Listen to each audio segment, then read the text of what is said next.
دادو کی عدالت نے ایک قتل کیس میں انسپکٹر سمیت 9 پولیس اہلکاروں کو مجرم قرار دیتے ہوئے سزا سنا دی۔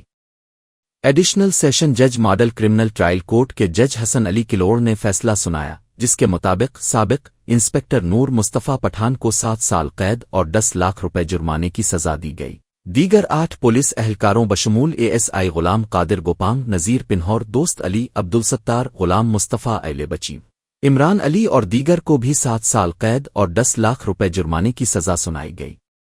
یاد رہے کہ اس سے قبل پولیس افسران محمد جبران اور دانیال نے ایک نوجوان کو جعلی پولیس مقابلے میں قتل کر کے لاش ایدھی سینٹر دادو کے حوالے کی تھی۔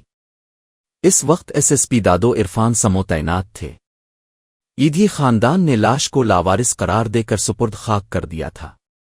عدالت کے حکم پر ناش نکال کر مقتول کی والدہ ممتاز بیگم دانیال اور بہن کو ایمبولینس کے ذریعے پنجاب منتقل کیا گیا۔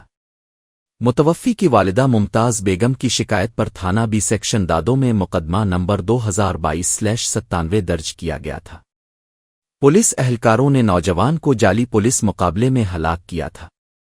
عدالتی فیصلے کے بعد تمام ملزمان عدالت سے فرار ہو گئے، جبکہ عوام اور انسانی حقوق کے ادارے اس فیصلے کو خوش آئند قرار دے رہے ہیں۔